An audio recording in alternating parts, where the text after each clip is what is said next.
ujung tombak kita ini adalah perbekal ini gitu loh, yang menyampaikan informasi yang benar ke masyarakatnya. Jangan takut melaporkan pelaku-pelaku penempatan non prosedural ke polsek atau kemana gitu, dia curiga, silakan. Masyarakat Bali pada umumnya itu pintar-pintar banget. Ada yang bisa bikin ini, ada yang bisa bikin itu. Karena kendala lah mereka membuat mereka males. Karena apa? Satu permodalan itu yang pertama. Iya, modal. Sebetulnya konsep energi bersih yang paling baik adalah yang sesuai dengan sumber daya alam yang dimiliki oleh negara tersebut. Jadi dalam hal ini karena Indonesia ini negara kepulauan, maka konsepnya bukan lagi konsep interkoneksi. Kalau pulau-pulau yang besar mungkin bisa ya Sumatera, Jawa. Tetapi begitu kita bicara Indonesia Timur, maka itu harus menggunakan kearifan lokal. Simak pembahasan topik yang menjadi isu terkini dalam dialog Hai Bali Kengken jam 9 hingga jam 10 pagi di Pro 1 RRI Singaraja, siaran kanal informasi dan inspirasi.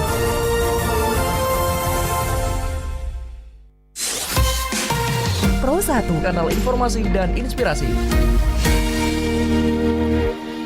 Ya, mendengar Pro 1 RRI Singaraja, siaran kanal informasi dan inspirasi. Terima kasih mendengar Anda masih bersama kami, dan tepat pukul 9 waktu Indonesia Tengah kembali kami hadirkan dialog Hai Bali Kengken. Dan pagi ini kita akan membahas terkait dengan potensi wisata sejarah Kampung Kajanan Singaraja.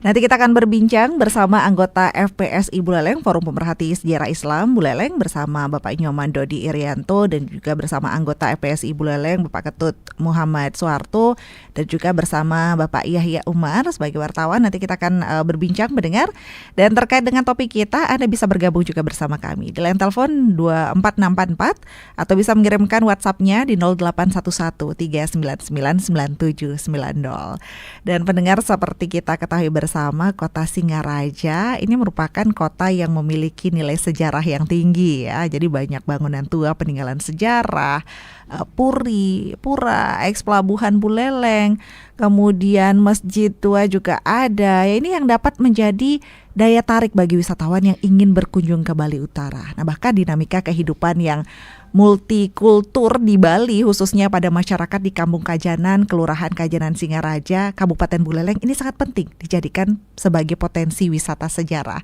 Nah, tapi bagaimana pendengar? Apa saja aspek-aspek kehidupan multikulturalisme yang dapat dimanfaatkan sebagai potensi wisata sejarah? Itu akan kita bahas pagi hari ini bersama narasumber yang sudah hadir di Studio Pro 1 RRI Singaraja, Bapak Ketut Muhammad Soeharto, anggota FPSI Buleleng. Selamat pagi. Selamat pagi, Bu. Selamat pagi, Bapak. Mungkin lebih dekat dengan mic ini. Oke, siap. Ada Bapak Nyoman Dodi Irianto, juga anggota FPSI Buleleng. Selamat pagi. Selamat pagi. Salam sehat selalu tentunya. Pak Yahya Umar, selamat pagi.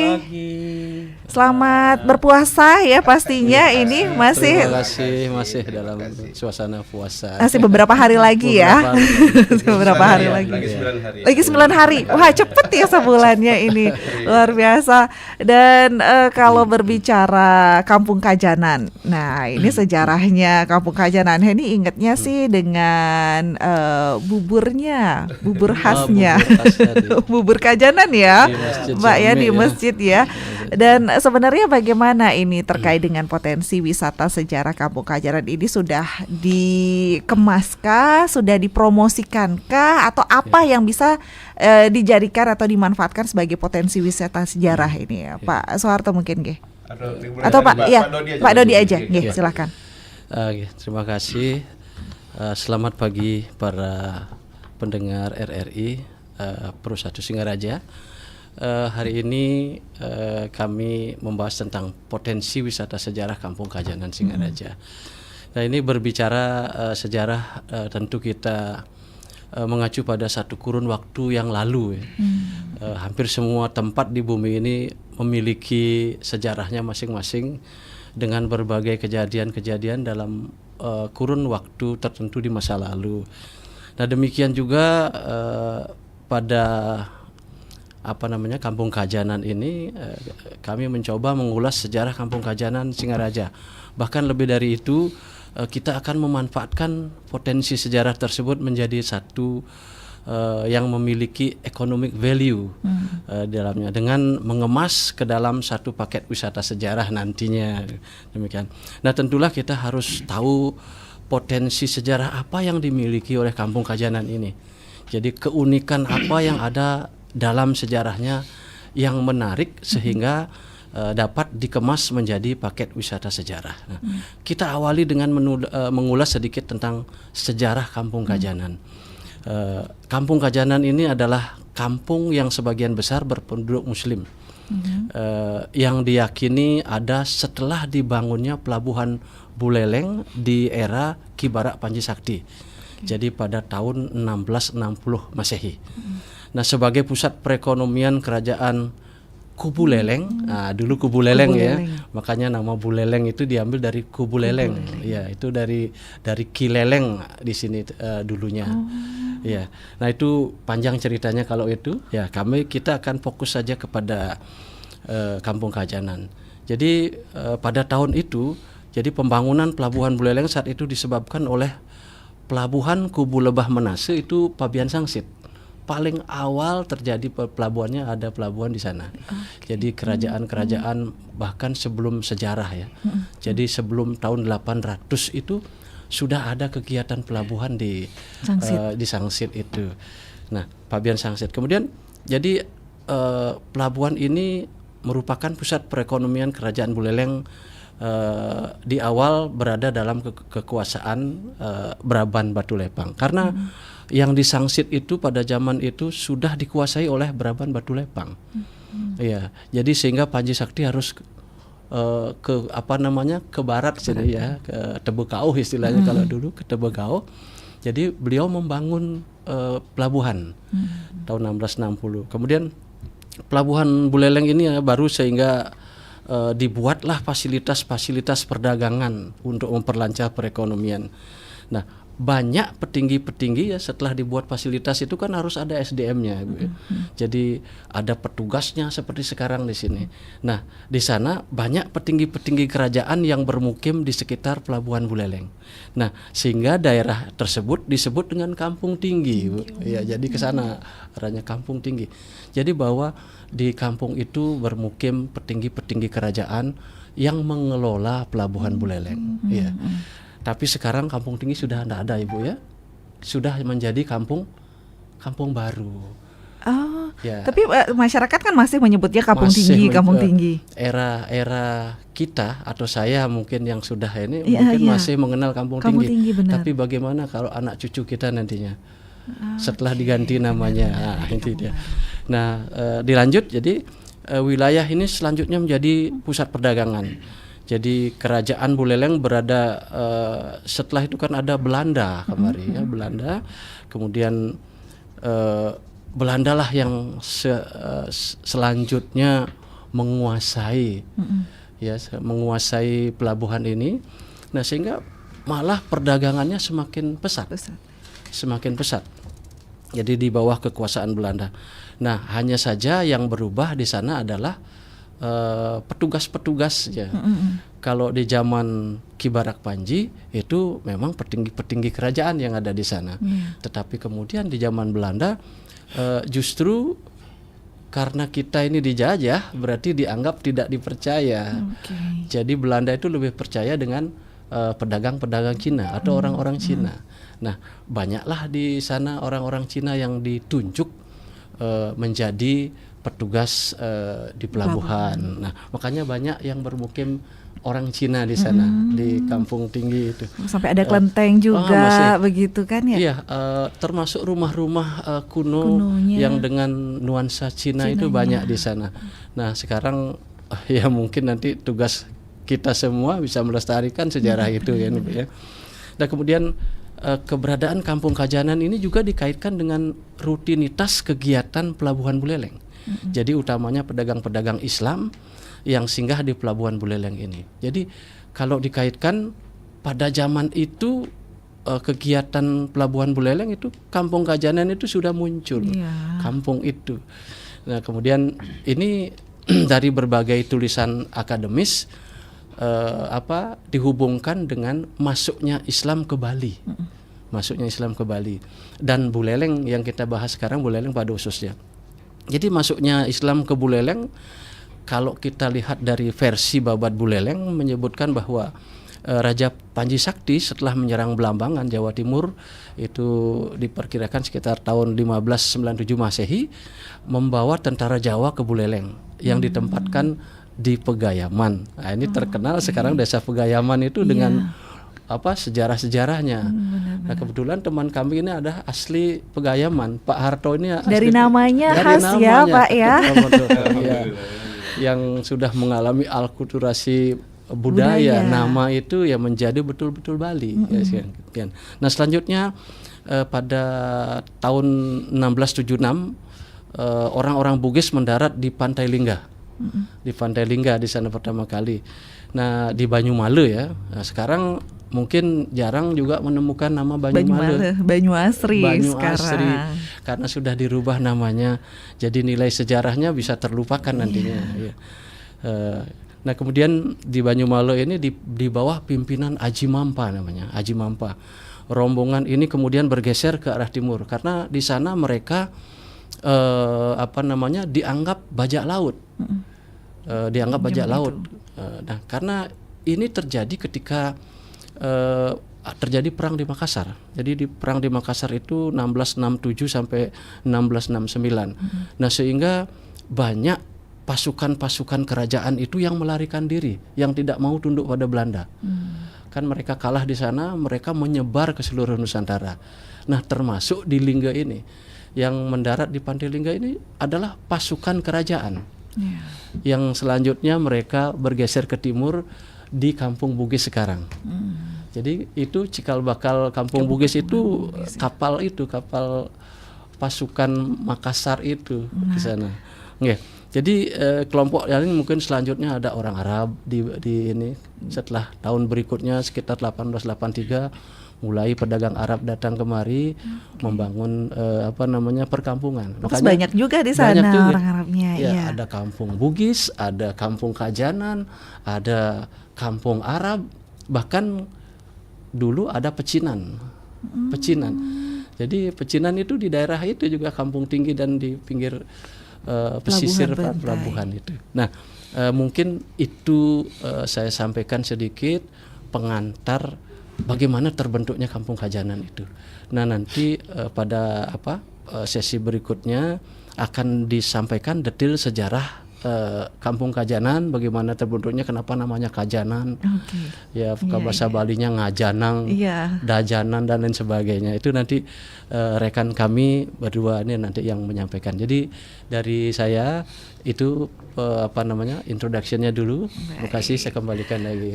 Luar biasa ya. Apakah ada anak muda kita yang tahu dengan sejarah ini? Mungkin itu yang perlu dibangkitkan lagi sebenarnya. Tapi masyarakat kita kemana mencari tahunya? Bagaimana pengemasannya? Begitu mungkin itu yang jadi permasalahan ya, Pak Dodi ya.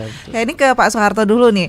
Pak Soeharto gimana nih? Tadi karena disentil sedikit kajanan tuh gimana, cikal bakal kajanan ini gimana? Jadi ketika kita berbicara tentang kajanan dan keadaan sekarang menuntut kita juga untuk bagaimana bisa menampilkan posisi kajanan ini dalam pariwisata. Ini kita harus membuat sebuah nilai-nilai tawar di sana, mencari nilai-nilai tawar yang bisa dikedepankan untuk bisa mempunyai nilai jual dalam pariwisata. Yang kita lihat sebagaimana sudah dikatakan sama Pak Dodi tadi, kajanan itu punya nilai jual di sejarah. Artinya di sini perlu kita bertanya, kira-kira bentuk pariwisatanya seperti apa? Mungkin akan kita membuat istilahnya pariwisata penelitian, pariwisata kajian.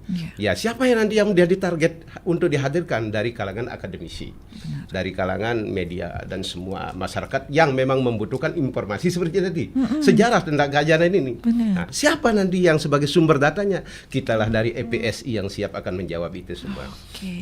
Kemudian apalagi yang menjadi tawaran, nilai tawar? Kajanan ini punya sejarah berdirinya Masjid Keramat. Ini dari mana akan kita dapat ini sumber datanya?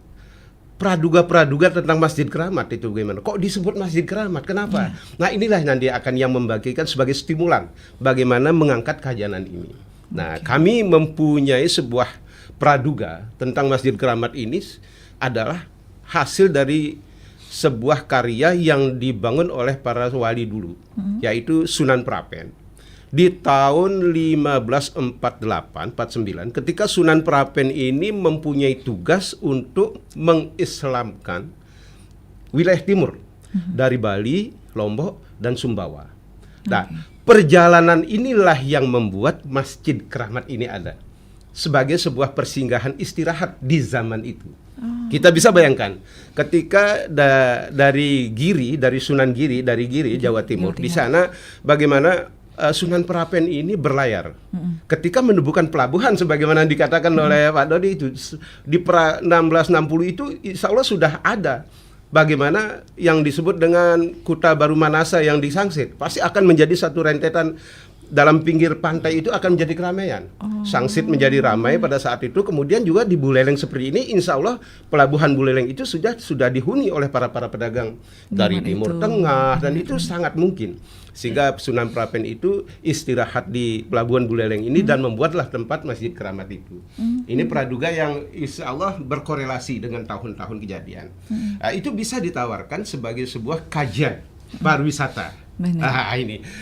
Kemudian di samping sejarah-sejarah itu akhirnya dari komunitas yang berkembang di Kampung Kajanan, komunitas asli Bali yang ada juga di sana dengan notabene Hindunya ada di Kampung Kajanan, kemudian komunitas Muslim yang ada juga asli dari Bali di sana yang namanya Nyoman Ahmad dan lain sebagainya juga di sana sama dengan di Pegayaman. Sebab kami juga ada hereditas kami, turunan kami dari Kampung Kajanan, nenek kami dari Pegayaman. Jadi kakek saya Kumpin Nur namanya itu istrinya dari Kajanan juga. Nah, gitu. Jadi ada satu interaksi pada saat itu antara Pegayaman dan Kajanan. Nah, kemudian di Kampung Kajanan juga ini ada wangse Arabnya, wangse Indianya, dan sorok-sorok kawitan yang lain itu banyak ada di sana. Sehingga ini menjadi hal yang menarik.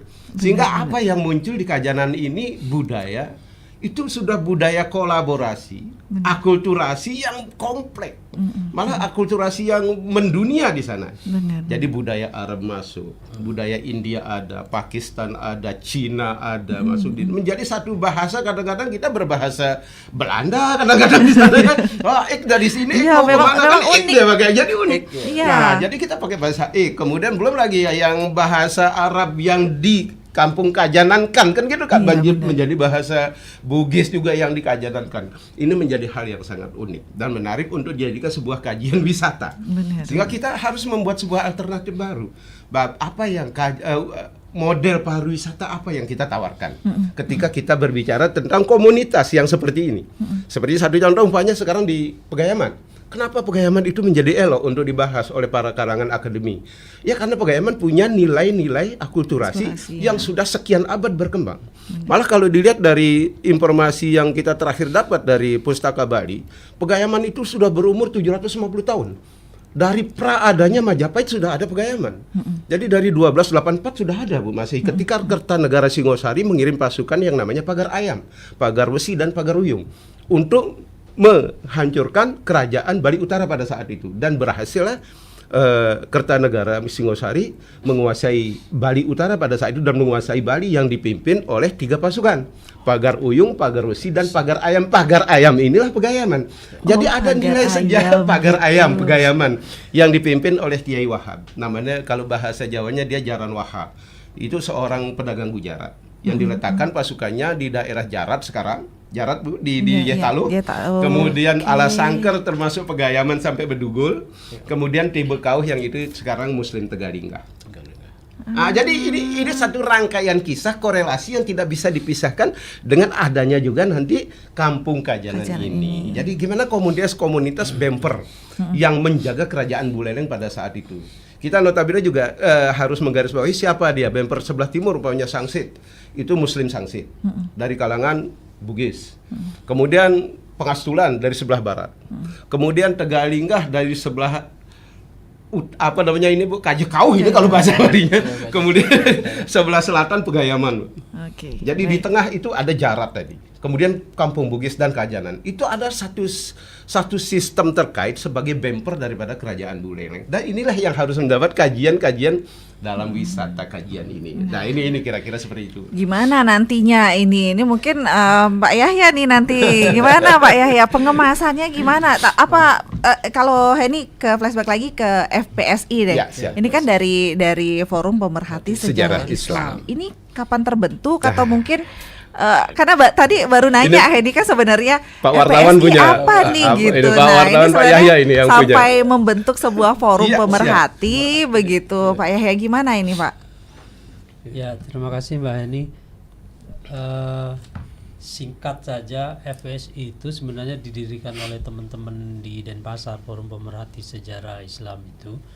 Kemudian kita diminta untuk mendirikan atau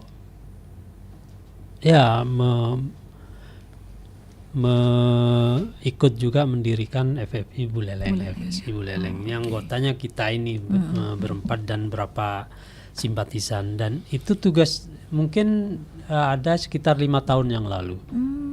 Ini tugasnya memang menggali sejarah, terutama ya sejarah-sejarah yang berhubungan dengan kampung-kampung Islam. Kalau di Buleleng kita membahas ya kampung-kampung Islam itu bagaimana sejarahnya, potensi pariwisatanya, potensi ekonominya, termasuk bagaimana nanti pengembangannya. Itu sebenarnya kita memberi kajian, dan tentu yang mengeksekusi bukan kita nanti, mungkin diserahkan ke pemerintah daerah atau mungkin ke pemerintahan desa. Kita hanya memberi kajian dan paling tidak kita follow up dalam bentuk bukunya, buku sejarah secara lengkap. Nah, mengenai potensi sejarah di Kampung Kajanan itu memang menarik, makanya kita diskusikan ini.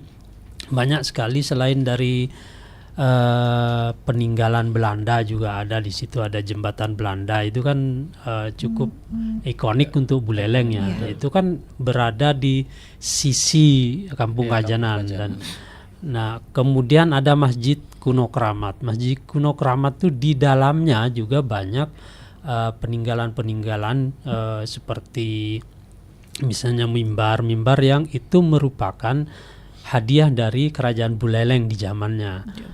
Itu masih bisa kita lihat. Kemudian ada daun-daun pintu yang ukirannya khas Buleleng, pepatraan itu masih ada di sana.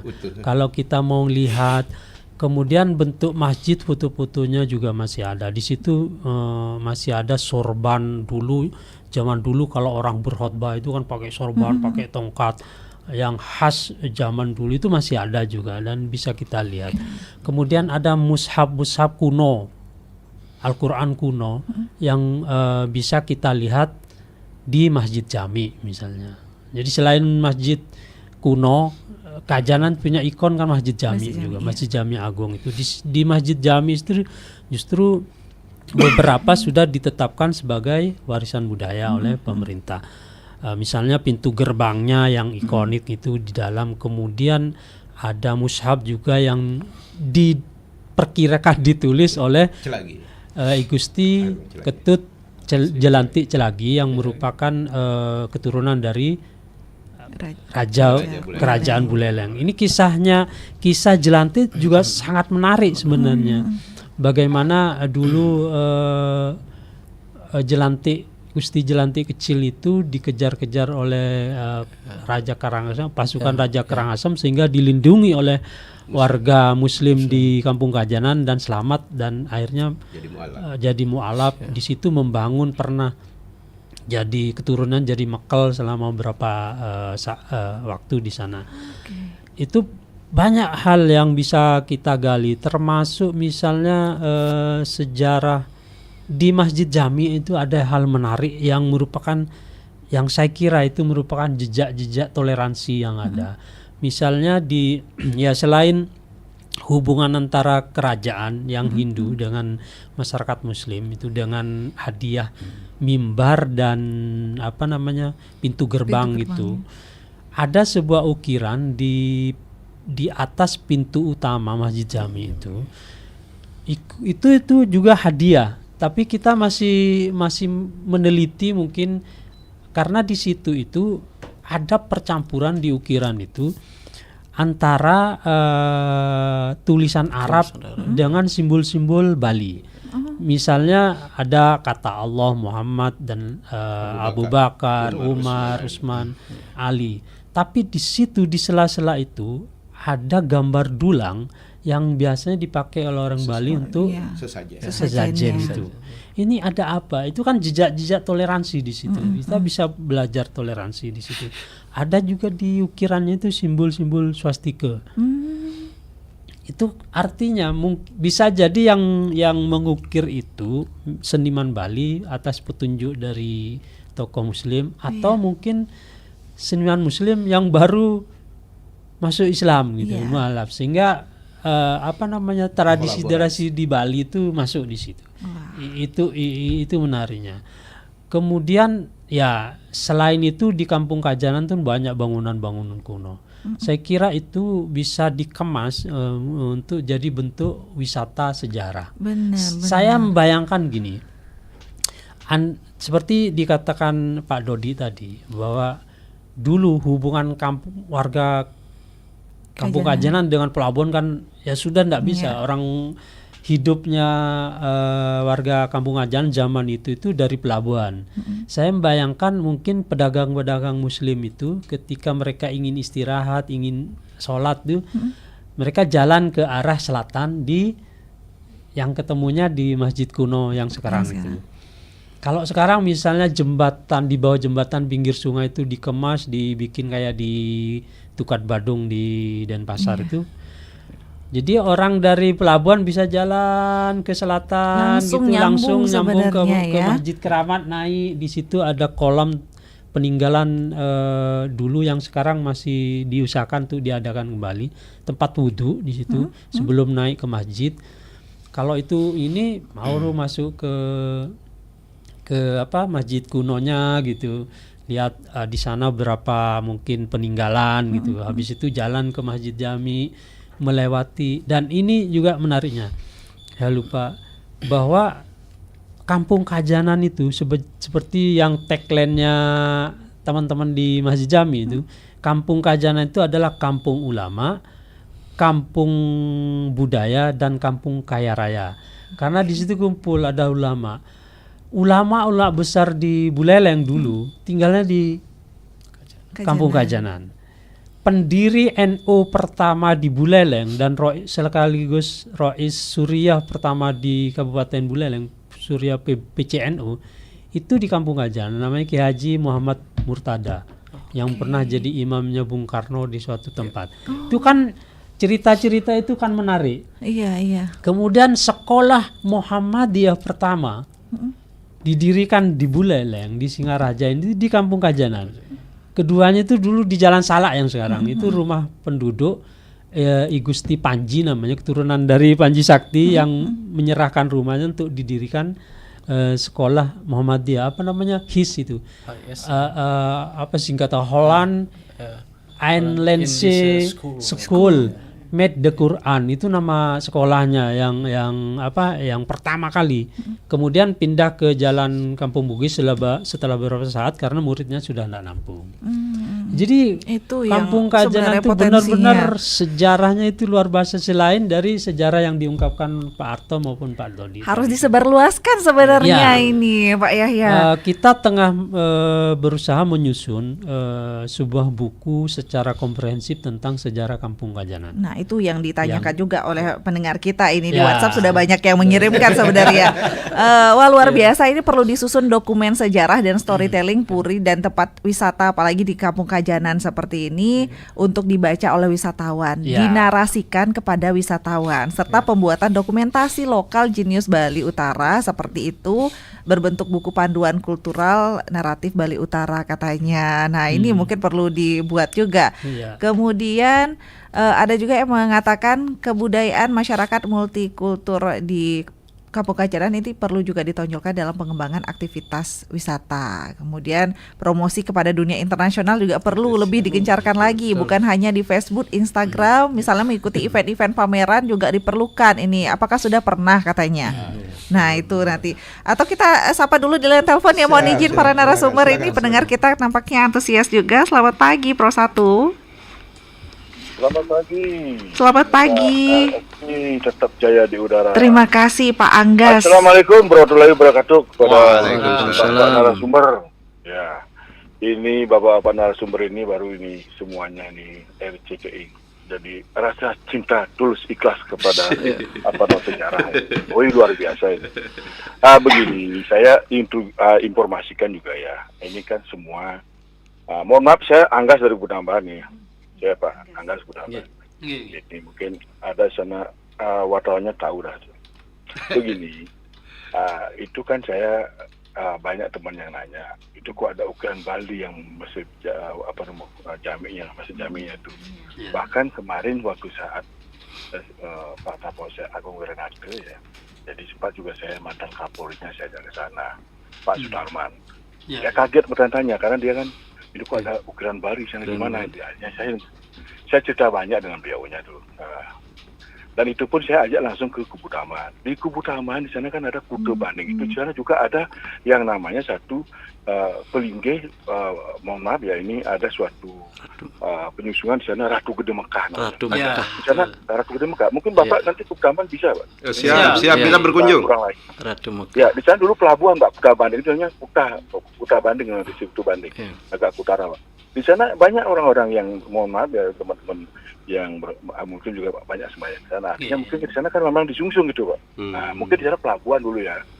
Kalau itu dulu kononnya tahun 70 terus sempat katanya itu ya, kita katanya tua-tua yang dulu kalau mau nanti ada suatu upacara itu ada katanya kapal emas itu ya, kapal emas dengan sendirinya itu ada beras di sana, orang pokoknya di bawah itu hilang langsung itu. Mau tidak mau percaya tidak kan itu fakta gitu. Bukan itu fiksi, fakta itu. Orang tua-tua sudah seperti itu. Nanti kober-kober bendera-bendera ada langsung sekalian. Nah sekarang mungkin tidak nampak seperti itu karena mungkin perbedaan zaman ya. Nah ini boleh percaya boleh tidak. Tetapi yang nyata sekali wujudnya di sana ada pelindungnya Ratu Gede Mekah. Jadi istilahnya ada mungkin sampai bawa bedil di sana. Ini sangat dilestarikan sekali. Mungkin Hindu itu dulu sama Muslim sudah menjaga buleleng itu tidak lepas dengan saudara-saudara kita yang ada di Mesir, jadi satu gitu, jadinya berpartner lah gitu, berkolaborasi menangani penjajahan Belanda dan dari luar itu luar biasa. Sampai sekarang juga masih ini juga tetap semangat Pecalang, Banser dan Ansor jadi satu. Nah ini salah satunya. Itu yang saya tangkap. Artinya begini Pak, ini sangat luar biasa sejarah ini, mungkin Bapak bisa tulis nanti, dan jangan lupa juga Bapak main nanti ke Butambahan, nanti selain Insya Allah kita datang. Nanti akan diceritakan sama yang ahli, nanti di sana ada yang Murah Paramarto, dia paling tahu sejarahnya Pak. Bahkan Bapak mungkin nanti akan tercengang nanti melihat sejarah tersebut bahwa kita ada keterkaitan dengan buku. Makanya di sini perlu ditegaskan, mungkin nanti ini sebagai tambahan saja. Semoga bisa nanti berkolaborasi dan nanti kita menyatu bersatu untuk menjaga Buleleng. Jangan sampai yang itu saja Pak. Dengan cara apa aja? Dengan cara tulus ikhlas itu aja Pak. Ya, mantap. Tulus ikhlas. Sekian, terima kasih. Terima kasih banyak.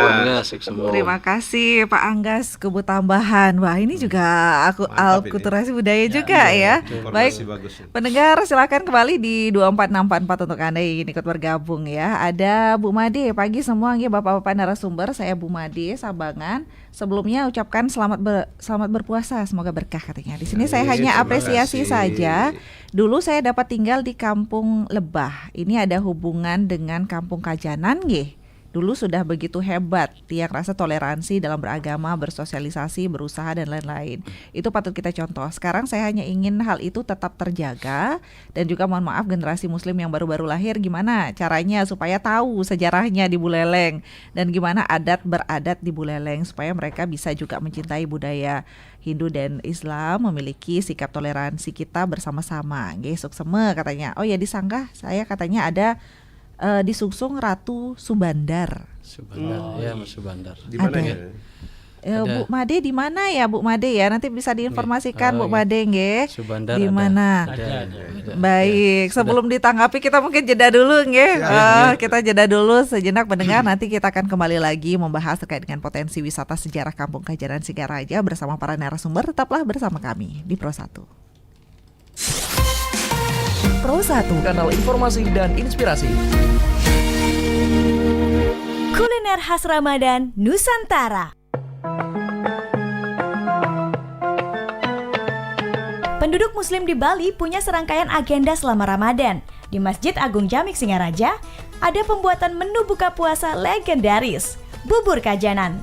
Bubur kajanan dibuat sore hari menjelang azan maghrib berkumandang, sekitar pukul 17.30 waktu setempat. Pembuatnya adalah kelompok pemuda yang tergabung dalam takmir Masjid Agung Jamik Singaraja. Bubur kajanan menjadi menu istimewa yang disajikan di Masjid Agung Jamik Singaraja. Bubur itu hanya dibuat selama bulan Ramadan saja. Bubur kajanan merupakan bubur beras yang dibuat dari perpaduan bumbu Bali atau basa genep dan bumbu Arab. Dulunya dikenal dengan sebutan bubur Arab. Namun belakangan, hidangan berbuka ini dirubah namanya menjadi bubur kajanan sesuai dengan lokasi keberadaan Masjid Agung Jamik Singaraja, yakni di Kelurahan Kampung Kajanan, Kecamatan Buleleng, Kabupaten Buleleng, Bali. Asal-usul bubur kajanan ini dulunya terinspirasi dari masyarakat Arab yang tinggal di Kampung Kajanan. Produksinya sempat vakum beberapa tahun, namun kembali dibuat tahun 2020 saat bulan Ramadan. Akhirnya, kebiasaan itu diteruskan sampai saat ini.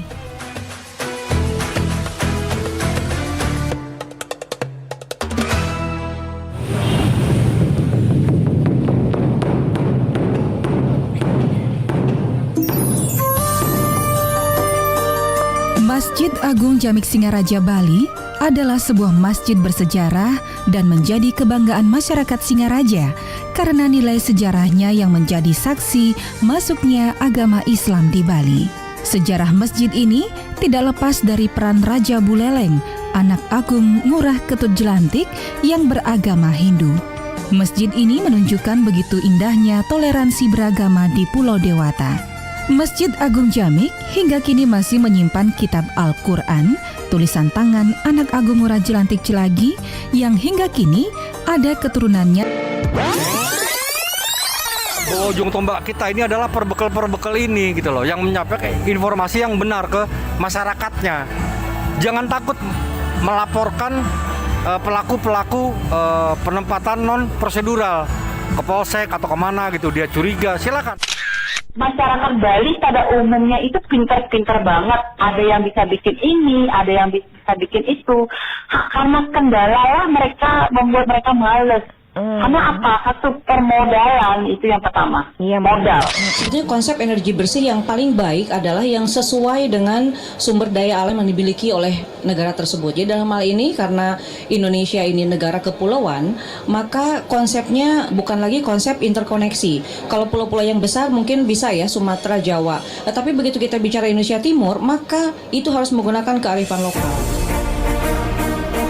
Simak pembahasan topik yang menjadi isu terkini dalam dialog Hai Bali Kengken jam 9 hingga jam 10 pagi di Pro 1 RRI Singaraja, siaran kanal informasi dan inspirasi.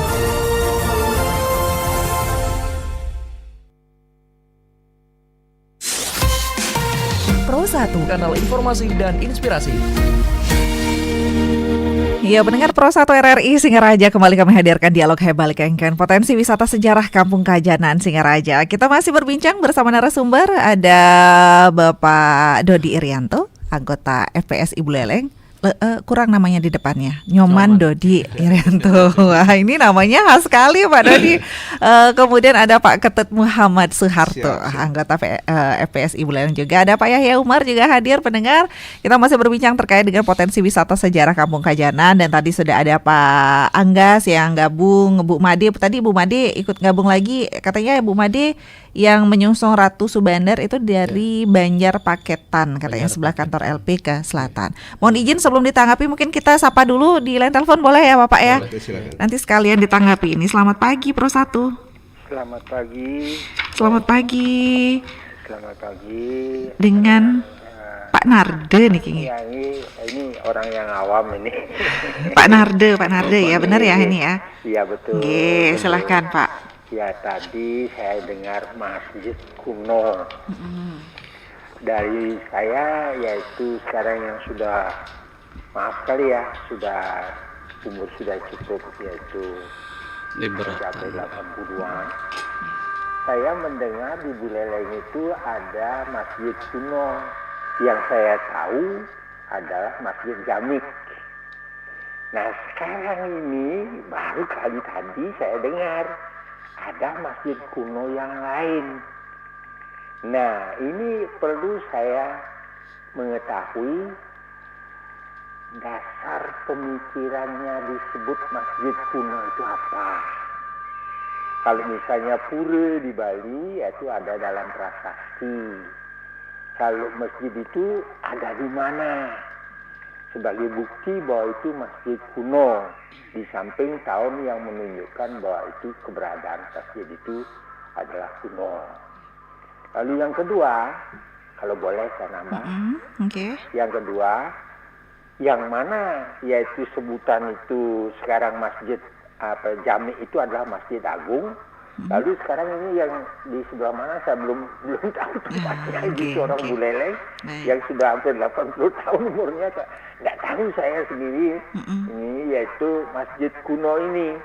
Nah ini seperti tadi saya katakan, yang mana lebih dulu berada dari kedua masjid ini?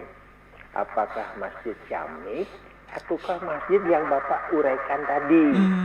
Sehingga kita menjadi jelas, ada dua atau ada satu yang paling kuno.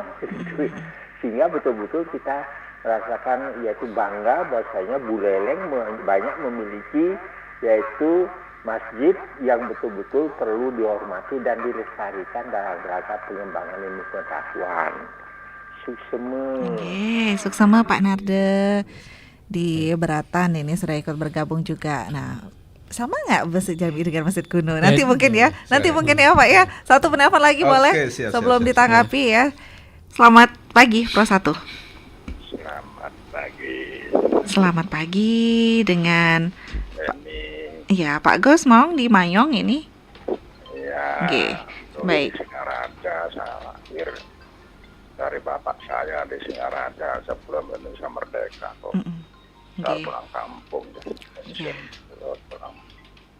Narasumber dari mana nih? Dari Forum Pemerhati Sejarah Islam, Bapak. Iya. Selamat pagi, Pak. Pagi. Selamat pagi, Pak Gus. Menarik betul nih. Forum Pemerhati saya. Saya senang kalau dalam pelajari tentang ilmu antropolog, perilaku manusia zaman dulu sampai sekarang. Ya, zaman prasejarah, zamannya itu nomaden, ya zamannya Majapahit, ya, runtuhnya Majapahit, maksudnya Islam, ya sekarang zaman kemerdekaan. Baik. Saya sangat menarik sekali ini. Saya senang negara Indonesia ada banyak yang sudah memiliki budaya adat, adat agama sampai kini yang di bawah naungan negara kesatuan Republik Indonesia. Senang saya dengar ini. Ya, saya bangga kok ketika dan rekan senior saya Pak Nardi tinggal di Buleleng dan Bali dan Indonesia sangat pluralis sekali. Itu yang cari menghargai dan hormati. Apalagi Bapak memerhati masalah masjid ini. Ya. Saya ingat saya waktu kecil kok, mungkin Pak Nardi tahu yang lain. Tahunya Masjid Jamik ini. Ya kampung Singaraja, dulu kampung Selam. Ya. Kampung Selam. Ya. Dulu kampung Selam, saya bermain layang-layang di kampung Selam. Sama Pasar Buleleng, saya tinggal di Singaraja Kota kok. Iya, betul. Ini saling hormati, apalagi jalan dekat air buat Idul Fitri ini, terpaksa saling mengucapin selamat. Nah, inilah saya sangat tertarik istilah masjid di sekarang agung, Masjid Jamak. Mana lebih dulu Ya. Iya. Nah. Dulu pas dokter siapa namanya dia? Dokter yang pemerhati. Sugianto. Dokter Sugianto Sasando. Iya, beliau di mana sekarang? Masih almarhum sudah di Tasik. Saya tuh. Sebulan yang lalu kalau nggak salah. Iya tuh. Ini sangat Bapak dengan pemerhati melanjutkan. Iya. Bapak adalah persepsiku. Kita Buleleng ini sangat senang ya. Semua saudara Kampung Kajanan, Kampung Bugis, Kampung Selam, Kampung Ayaman, orang Puri. Apalagi kawasan ke barat lagi Gerogak baru tuh. Gerogak ke baru tuh buat masjid. Masjid Selirit Tengah Tulan.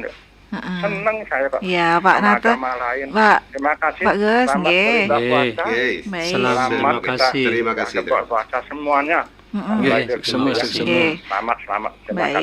Terima kasih Pak Gus Maong Rahayu niki di Mayong ya. Sudah ada 3 penelpon juga pendengar, kita tanggapi dulu nanti ini karena waktunya terbatas juga. Silakan Pak Dodi. Iya. Ya tadi ada dari pendengar ada memberikan tambahan, ada bertanya dan lain sebagainya. Saya sangat mengapresiasi dari Pak Anggas yang di Kubu Damban juga, beliau menyampaikan itu memang betul dan sudah ada tulisan tentang hal itu. Kemudian dari Bu Made yang menyungsung Ratu Subandar, itu pun ada sejarahnya kenapa Ratu Subandar gitu. Ya ini erat dengan kaitannya dengan pelabuhan-pelabuhan tadi di zaman dahulu. Nah, ketika zaman sekarang baru disebut pelabuhan. Kalau dulu zaman raja-raja itu beda lagi namanya. Sama dengan Pabian itu seperti di Pulaki. Nah, itu jadi kenapa ada Pulaki ya? Di sana ya Pulaki zaman Wangsa Suradipa di sana, Sura ya, Wangsa Sura itu. Kemudian ada Pura Pabian itu sebenarnya Sabandar itu. Jadi yang sekarang menjadi pura ya demikian. Ya banyak pura-pura itu yang seperti dikatakan Pak Anggas itu memiliki kronologi sejarah yang memang sulit kita nalar kalau sekarang ini. Nah, kemudian dari Pak Narde ini sebenarnya guru saya, beliau ini guru saya di SMP. Jadi selamat pagi Pak, semoga Bapak sehat-sehat saja. Kami belum sempat menengok ini, kami juga punya alumni yang sering menengok guru-guru yang sakit atau punya gini ya. Jadi beliau ini guru saya nih waktu SMP. Syukurlah diingat Pak Narde. Pak Narde ya, beliau udah pasti sepuh sekali sekarang ini. Ya ini untuk apa dasarnya mungkin nanti teman saya yang akan menyampaikan biar tidak banyak menumpuk ini. Nah, kemudian kalau Pak Gus itu yang dari Mayong, ini beliau juga pasti banyak memiliki simpanan ilmu sejarah ini yang tentunya perlu kami dengarkan nantinya ya, sumber-sumber ini. Nah, secara umum apapun yang ada di sini itu memiliki nama sesuai dengan kejadian masa lampau. Seperti Banjar Paketan tadi Bu Made itu kan dari Banjar Paketan ya. Banjar Paketan itu ya berasal dari kata paiketan. Paiketan ya. Menjadi itu paiketan itu pada saatnya beliau Ki Barak Panji yang diserang oleh Batu Lepang ya dari daerah timur itu, beliau minta bantuan ke kerajaan Mataram. Ke kerajaan Mataram itu di terjadinya MOU kalau kita sekarang atau perjanjian itu di Paiketan itu di Banjar Paketan, sehingga Banjar itu namanya Banjar Paketan, terjadi Paiketan di sana perjanjian. Apa perjanjiannya? Apabila bantuan dari Mataram ini bisa kita mengalahkan Belanda, zaman ini masih Belanda ya. Kemudian maka Belambangan akan diserahkan ke kerajaan Mataram. Ya makanya itu ada di dalam Babat Buleleng kan Panji Sakti diberikan 2 ekor gajah. Nah itu sebenarnya simbolis saja. Tetapi yang sebenarnya itu beliau memohon bantuan ke kerajaan Mataram, kemudian diberilah 2 pasukan. Pasukan yang pertama itu panglimanya namanya Adipati Hamengku Bumi Yogyakarta, dan pasukan keduanya Adipati Pakubumi Solo. Nah ini lintian sejarah ini menimbulkan nama tempat-tempat sekarang. Nah saat itu konsentrasi pasukan dari Jawa itu di sini di Taman Giri Putri. Ini sebelah utara dari RRI ini. Yang namanya Tegal Mawar itu. Di sana konsentrasi pasukan dari Jawa. Nah, karena banyak orang Jawa di sana, maka lama-lama disebut Kampung Jawa. Ya, nah kalau sekarang kita berpikir, oh di mana di Banjar Jawu, pasti pikiran kita kantor lurahnya atau tempatnya itu sebenarnya di sana. Ya, jadi di Kampung Jawu itu. Nah, ini banyaklah yang terjadi. Kalau memang nanti mungkin kita mendapat waktu lagi, ya kita akan ceritakan sejarah-sejarah seperti Pura Penimbangan. Kenapa ada Pura Penimbangan di sana? Kenapa namanya Penimbangan? Nah, itu juga sama. Jadi Ki Leleng itu juga di sana dengan Ki Jambe yang menjadi Anglurah di Kintamani itu meminta bantuan untuk melawan Belanda juga pada saat itu. Jadi di Penimbangan itu bertimbangan. Nah, itu kalau nanti ya. Jadi mungkin dari saya itu nanti teman yang menyampaikan terutama apa dasarnya tadi dari Pak Narde ini akademis sekali pertanyaannya, apa dasarnya menyatakan itu masjid kuno. Karena beliau hanya tahu Masjid Jami. Itu wajar ya, karena beliau kan bukan Muslim, jadi hanya tahu itu saja. Itu dulu, silakan. Mungkin teman yang lain. Pak Yaya, mungkin Pak Yaya langsung. Pak Yaya. Baik, terima kasih. Ini terutama mengenai sejarah masjid kuno. Sebenarnya bukan kuno, tapi namanya itu Kuna. Jadi namanya Masjid Kuna Keramat. Di mana, sebelah mana, Pak? Yang di Jalan Hasanuddin, masuk di belakang warung Bik Komang. Warung nasi. Masuk gang dia. Berarti beda antara Masjid Jamin beda. Ini beda. Masjid ya. kuno ini, Masjid Kuna Keramat ini masjid yang paling awal dan tertua sebenarnya di Buleleng. Dan itu sejarahnya ya seperti diungkapkan Pak Harto tadi, karena banyak kemungkinan itu dibikin di zamannya Sunan Prapen, kemudian tenggelam di situ, dan pada tahun, menurut cerita masyarakat sana ya sejarahnya itu, pada sekitar tahun 1654 itu kemudian ada seorang tokoh agama dari Jawa Barat, Banten, itu namanya Ki Surati, menemukan bangunan sekepat yang berbentuk sekepat yang diduga tempat sholatnya, karena di sana ditemukan ada mihrab. Itu setelah merabas alang-alang, kemudian semak-semak itu. Nah, sejak itu masjid ini tidak tidak punya nama. Cuma orang sana, oh ini masjid kuno. Nah, akhirnya dikenalnya nama Kuna karena penemunya ini orang Jawa Barat. Jadi bukan kuno. Kalau di Jawa Barat katanya kan kuno itu kuna. Kenapa keramat? Karena di situ keramat. Banyak cerita yang susah kalau diungkapkan kalau di sini. Orang-orang ke sana itu makanya di 7 desa di sekitar itu. Sebenarnya dulu ada tradisi teman-teman dari Semeton Hindu itu. Di sungainya itu sering melakukan menghaturkan sesajen itu karena terkenal keramatnya itu. Nah itu jadi tahun 1654 ini sebenarnya ditemukan di prasasti di sana.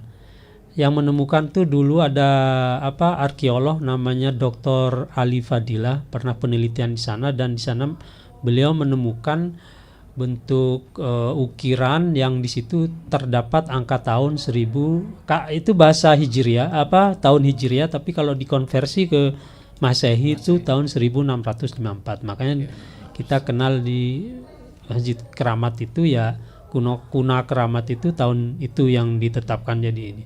Nah, Masjid Jami itu berdirinya belakangan setelah 2 abad kemudian.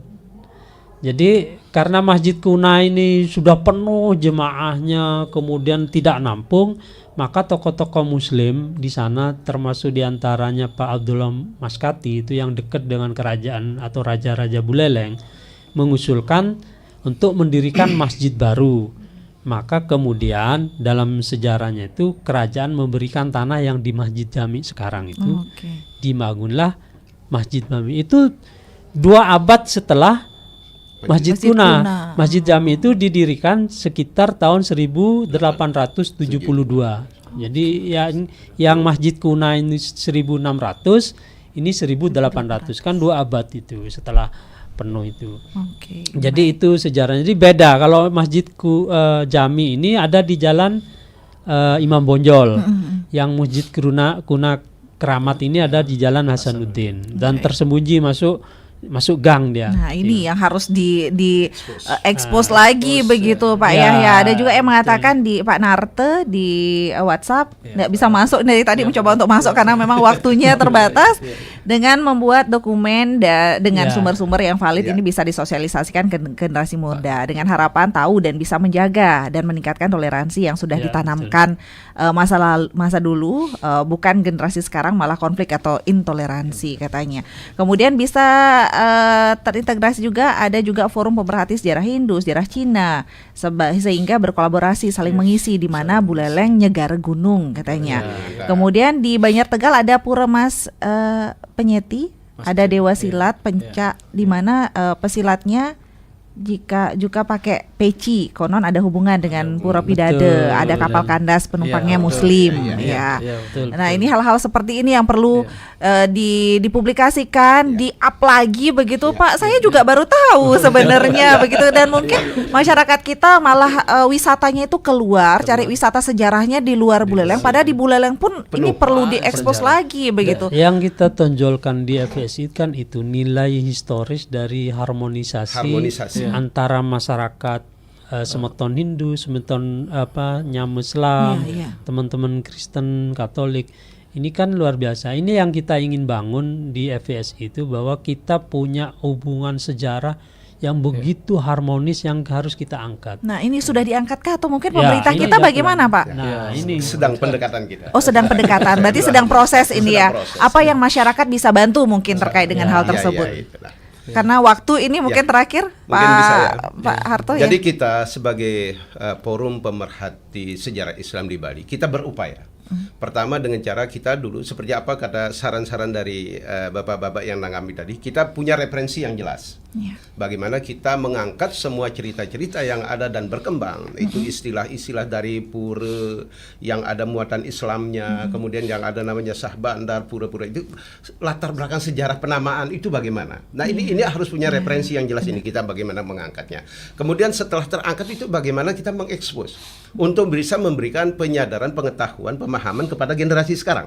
Sehingga masa lalu itu menjadi sebuah tolok ukur untuk bagaimana juga bisa diterapkan sekarang. Konsep umpamanya seperti di Bali, di Buleleng yang itu konsep menyame berayu. Nah ini bagaimana konsepnya dulu. Ketika I Gusti Anglura Panji Sakti membuat sebuah pasukan goak yang di dalamnya itu ada semua komunitas, ada Bugis, ada Balinya, ada Cinanya, ada malah dari keturunan Belandanya, dinya John Trot itu. Dia masuk dalam pasukan goak. Konsep apa yang diterapkan oleh I Gusti Anglura Panji yang sudah diberikan gambaran, yaitu konsep filosofi menyame berayu. Dan itu harus kita panuti sampai sekarang. Sebab itu bagus untuk nilai harmonisasi. Nah hal-hal yang seperti inilah mudah-mudahan lewat kami FPSI bisa mengedepankan nilai-nilai sejarah yang sudah ditanamkan oleh para generasi, para pengelingsir dulu. Oleh ikumpi maluan tuh, kalau orang Begayaman katanya ikumpi bukit, nak tindeh ajak gumi bulelengi. Nah, nindien gumi buleleng. Nah, itulah seperti itu. Ya, itulah kira-kira yang bisa nanti kami Baik, terakhir Pak Dodi mungkin yang ingin disampaikan Pak Dodi sebagai closing statementnya ini. Ya, mungkin dari saya kembali kepada wisata sejarah ini. Jadi bahwa Kampung Kajanan ini memiliki nilai sejarah yang luar biasa, keunikan-keunikannya. Ya ini mungkin kami di dalamnya juga akan mengekspos hal ini memang, dan sudah beberapa kami lakukan.